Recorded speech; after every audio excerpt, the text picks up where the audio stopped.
शरीर से भी क्रिया ना किया हो और मन में भी आकर्षण ना हो। मन अगर फुदक गया कहीं, विषयों की स्थिति में फुदकन आ गई, तो समझ लो वो मन से ब्रह्मचारी नहीं है, शरीर से ब्रह्मचारी बना है। और शरीर से ब्रह्मचारी केवल बनना, ये तो समाज के डर में भी बहुत से लोग ब्रह्मचारी बना रहता है, और मन से भोगाचारी बना रहता है। जिसका मन भी ब्रह्मचारी हो, वाणी भी ब्रह्मचारी हो। कितने लोग वाणी से रस लेते हैं विषयों का, ऐसे ऐसे डायलॉग बोलते हैं, अरे तलब की आग लगी है, जी होता है कि आग में झोंक दूं। ये ब्रह्मचारी नहीं है। ये जो है, इसके तलब की आग लगी है और जी होता झोंक दूं, पता नहीं कब तुमको झोंक दे कि खुद को झोंक दे। ये बहुत नालायक आदमी, भ्रष्ट है। ये मन से भ्रष्ट है, वाणी से भ्रष्ट है, इसकी सोच गलत है।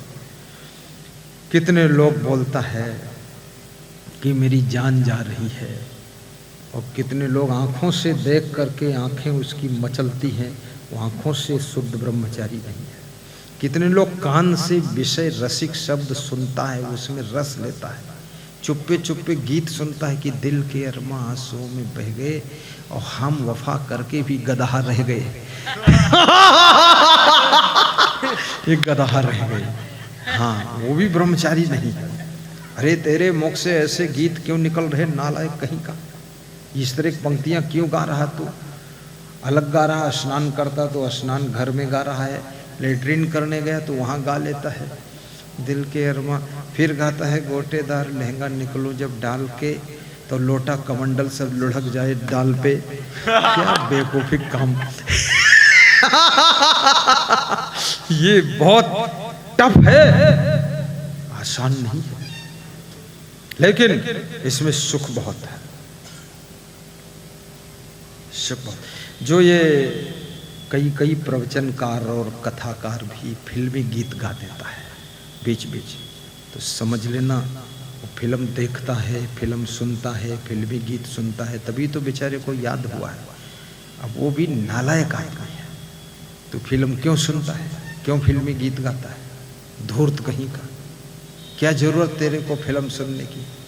अब उसमें से इसमें यहाँ गाता आकर, यहाँ कौन नहीं सुन चुका, सब सुने बैठे भी हैं, सबके मन तो उसी में दीवाने हैं।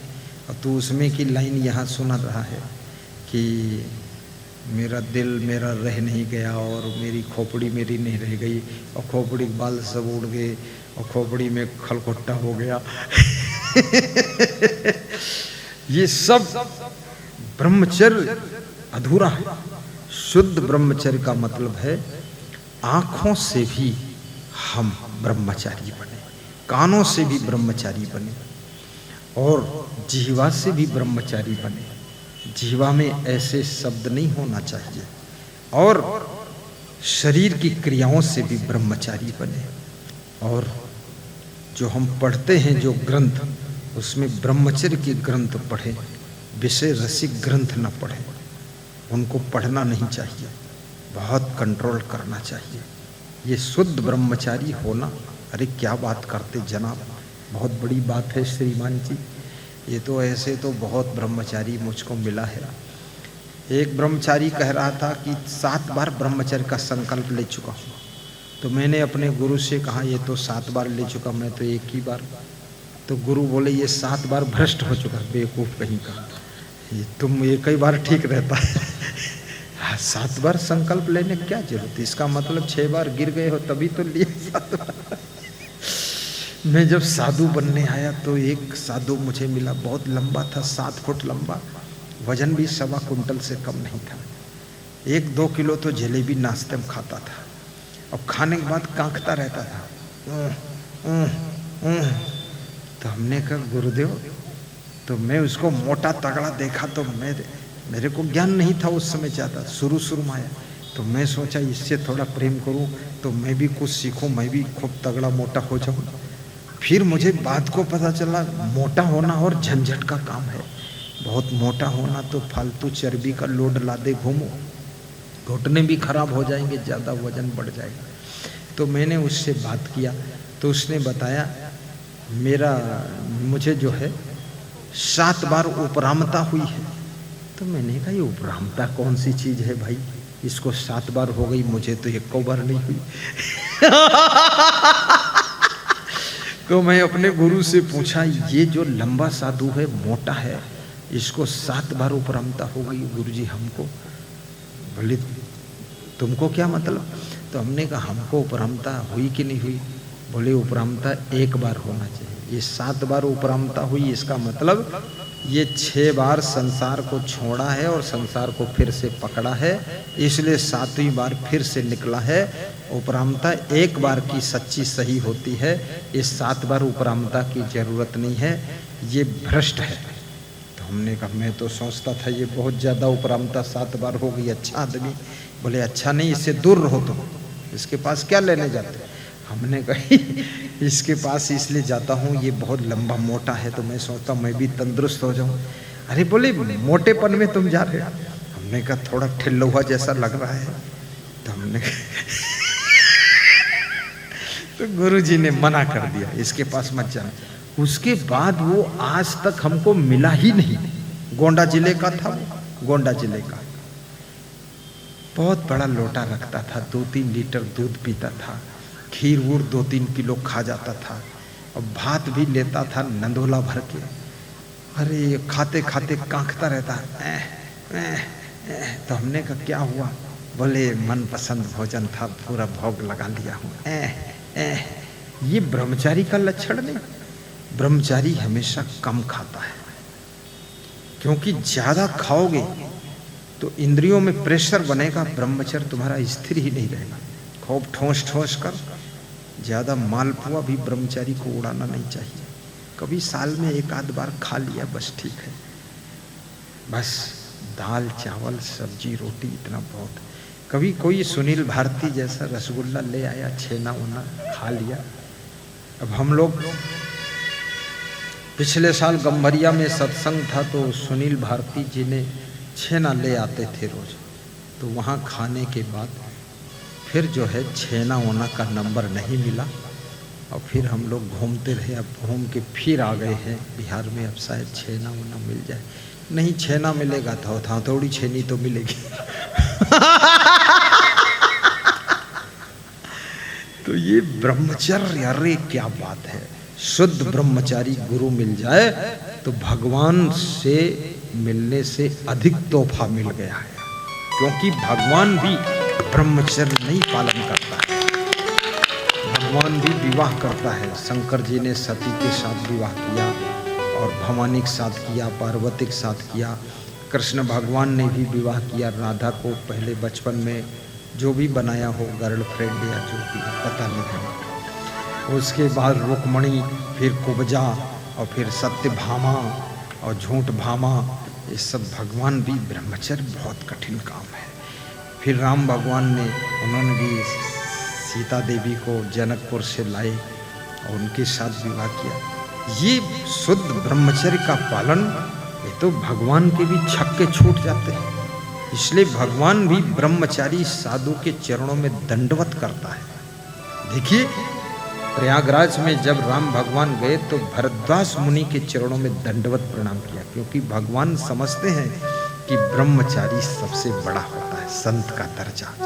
इसलिए संतों से व्यास गादी नम्र निवेदन करती है, कृपया अच्छे संत बनो, सच्चे संत बनो, महान संत बनो, शुद्ध ब्रह्मचारी संत बनो। नशा व्यसन भी मत करो, होटल में मत खाओ, और कोई प्रकार की गलती मत करो। माताओं बहनों में देवी का रूप देखो, पुरुषों में देवता का रूप देखो। दूसरे के धन को मिट्टी का ढेला, पत्थर का टुकड़ा समझो, और कहीं भी मन को ढलकने मत दो, तभी तुम्हारा ब्रह्मचर्य पूर्ण माना जाएगा, पूर्ण माना जाएगा। ये ब्रह्मचर्य, वाणी से भी ब्रह्मचर्य होना चाहिए। मैं काठमांडू गया था आज के बहुत साल पहले, 30-35 साल पहले। तो वहाँ काठमांडू का एक साधक, वो कोई फिल्मी गीत गा रहा था। तो मेरा साधु फिल्मी गीत सुनकर आया, तो साधु बोला कि वो फिल्मी गीत गा रहा है। तो हमने कहा फिल्मी गीत गा रहा है, कौन है, भगत है कि साधु है? अरे बोले साधु जैसा कपड़ा पहने हैं, कौन है? तो बताए ये है। तो हमने कहा बस थोड़े दिन इंतजार करो, इनका पूरा इंतजाम हो जाएगा। तो उनको उसी आश्रम में एक स्त्री ने चप्पलों से खूब मारा चप्पलों से। फिर 2-3 स्त्रियां जुटी, चप्पल धड़ा धड़ पीट पाट के। तो हमने कहा क्या हुआ? तो मैं तो चला आया था, 2-3 साल बाद हुई पिटाई उनकी।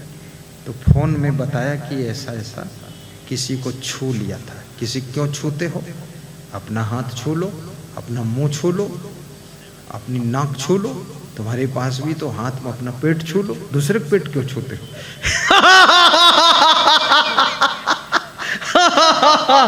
ये बहुत खतरनाक है। हाँ? छूना नहीं है, इसलिए हमारे पास लोग फोटो खिंचाने आते हैं तो मैं बोल देता हूँ 2 फुट दूर रहो। हमारे कमांडो बोल देते 2 फुट दूर रहो। हमारे साधु बोलते गुरु जी से 2 फुट दूर रहो। गुरु जी के कंधे में कंधा किसी को मिलाना नहीं चाहिए। गुरु के शरीर से शरीर भी छुआना नहीं चाहिए। तुम्हारा गुरु बहुत सुंदर ब्रह्मचारी है, वैराग्यवान है, नियम संयम में टाइट है, जिंदगी में राइट है, कपड़ा वाइट है, सब कुछ अच्छा है। गुरु जी,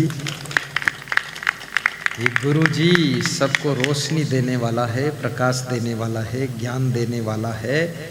जैसे दीपक आपको प्रकाश देता है तो दीपक की रक्षा करते हो कि नहीं करते? तुम बोलत कहने कि दीपक में लात मार गिरा देते, उसको बचा के रखते हो। तो गुरु सबको रोशनी देने वाला है तो गुरु को बचाना चाहिए, गुरु के नियम संयम बचाना चाहिए, उसके नियम संयम से ही रहना चाहिए। अब उसमें लथर पथर काम नहीं करना चाहिए। और कितनी लड़कियां उनको ज्ञान नहीं है, फट से कूद के पास में खड़ी हो जाती, बोलती सेल्फी लूंगी। अरे सेल्फी मना है, सेल्फी क्यों लोगी? सेल्फी में मुंह जुड़ जाता है, फिर कहीं फेसबुक में डाल दिया और किसी ने देखा। असंगदेव बड़े ब्रह्मचारी बनते हैं और लड़की के मुंह जोड़ के फोटो खिंचाते हैं, तो कितनी बदनामी होगी। खाम मुंह जोड़ रही हो, अपना अपना मुंह अलग अलग रखो भाई। हमारे मुंह में क्यों जोड़ रही हो?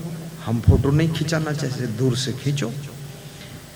जिसकी शादी हो गई है वो स्त्री अगर गुरु के साथ फोटो खिंचाना चाहती है तो अपने पति के साथ में खिंचा ले तो शोभा है। लोग समझेंगे भाई इसका पति ये है, पति पत्नी दोनों खिंचा रहे, ठीक है, कोई बुरा नहीं है। जो लड़कियों की शादी नहीं हुई है तो अपने माँ बाप के साथ में फोटो खिंचा ले, लेकिन सेल्फी ना ले गुरु जी से, क्योंकि सेल्फी में मुंह जुड़ जाता है, ओंठ जुड़ जाती है। बच के रहना है, क्योंकि बदनामी भी गुरु की नहीं होना चाहिए, सावधान रहना चाहिए। और गुरु की गाड़ी में स्त्री को बैठना नहीं चाहिए। हाँ, तुम बोलो हम भी बैठेंगे इसमें।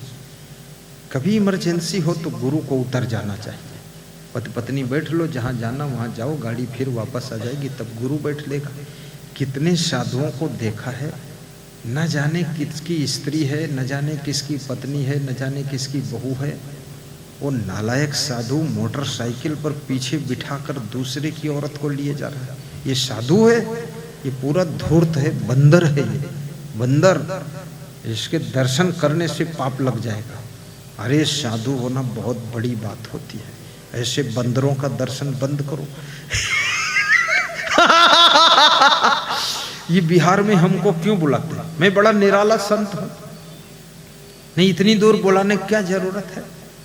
इतनी दूर से गुरु जी आते हैं, इतना रुपया खर्च होता है, इतना पंडाल वंडाल सब लगता है, लेकिन माल चोखा है, गुरु अनोखा है, कभी नहीं धोखा है, इसलिए गुरु को बुलाते हैं। यही बात है कि नहीं? हाँ, ऐसे थोड़े है, रफू चक्कर वाला गुरु नहीं है। अरे क्या बात करते जनाब, टॉप का गुरु है, आपका गुरु है, सुपीरियर गुरु है, एकदम ब्रिलियंट टॉपर गुरु है, और ब्रह्मचर्य नियम संयम वैराग्य में टॉप का है। अब कौन भागवत सुना रहा है? जो खूब भोगी है, जितने कर्म जगत में हीने वही सब भागवत की नहीं। खूब पान तमाकू खा रहे, भांग खा रहे, इधर भागवत और पीछे भांग।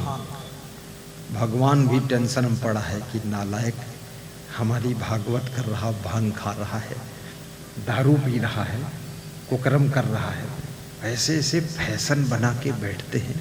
हीरो हीरोइन फेल है भागवत करने वालों से, हीरो हीरोइन ना मालूम क्या क्या पहन कर बैठते हैं और ऐसे कमर हिलाते हैं कि लगता है कमर तो हिली गई लेकिन हिल गवा कमरा भी।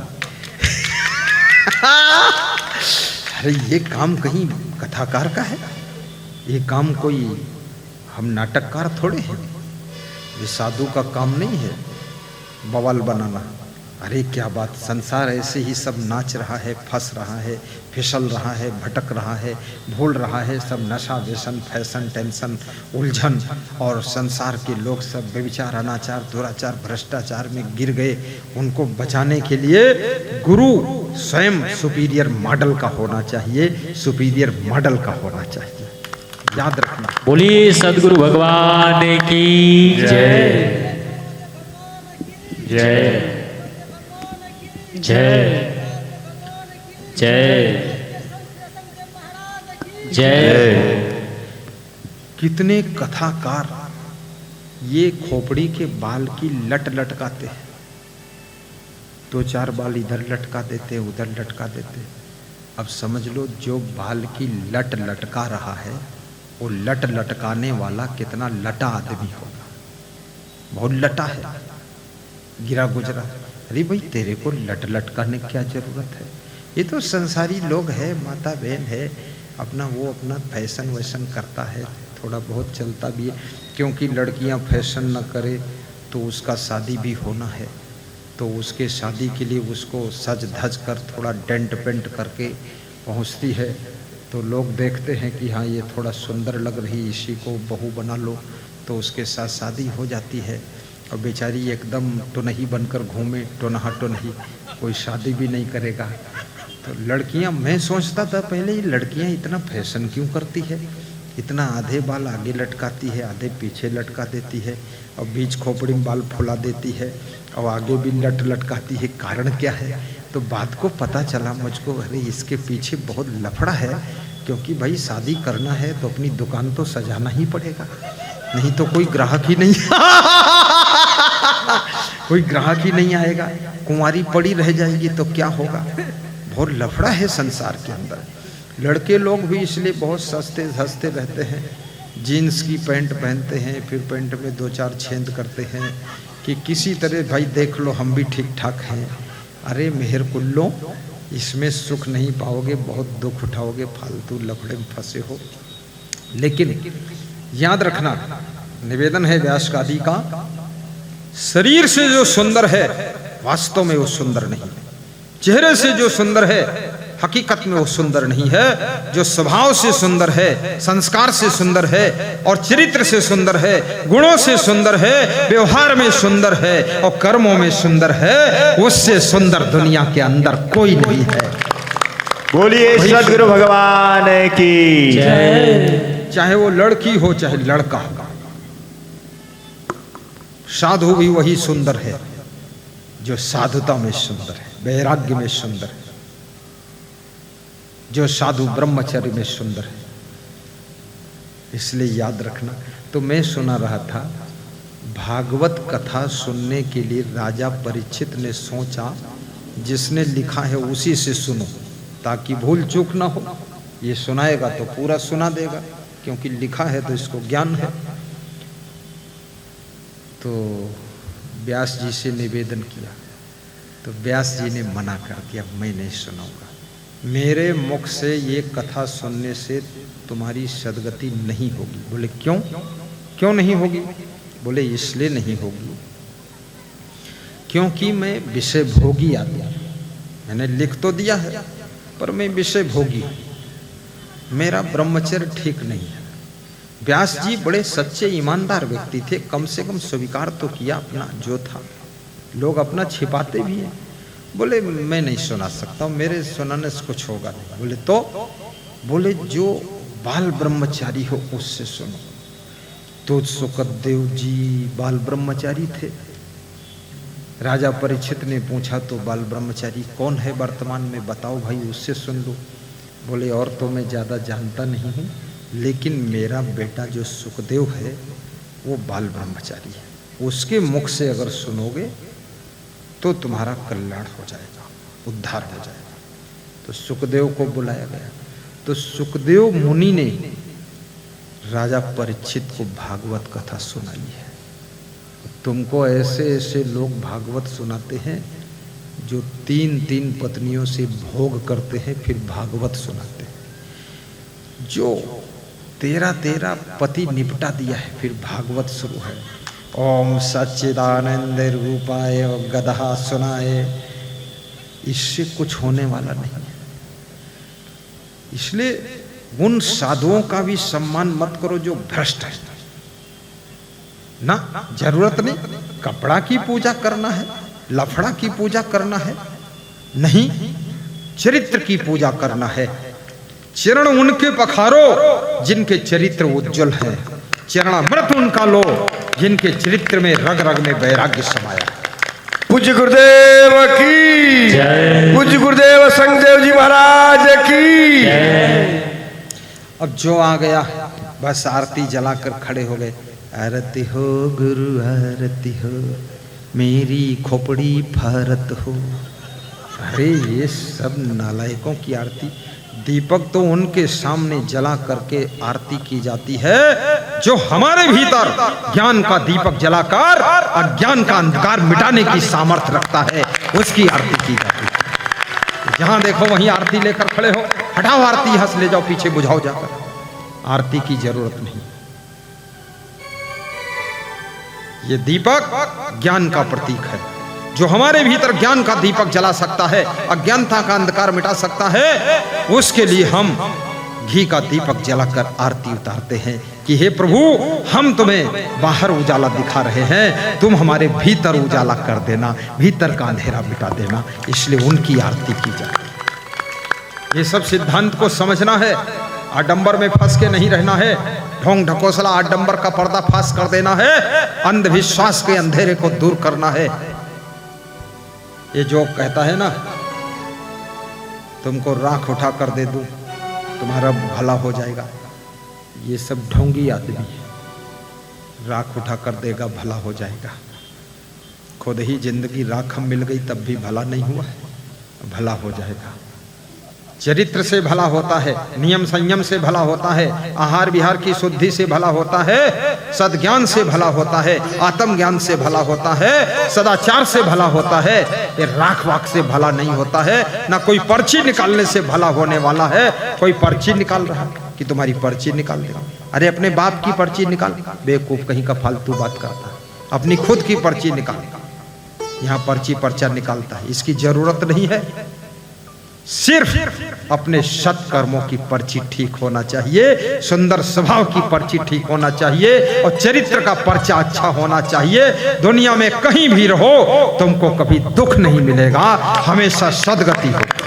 बोलिए सदगुरु भगवान की जय, सद ज्ञान दाता गुरुदेव की जय, गुरुमान साहेब की जय, क्षमादेव साहब की जय।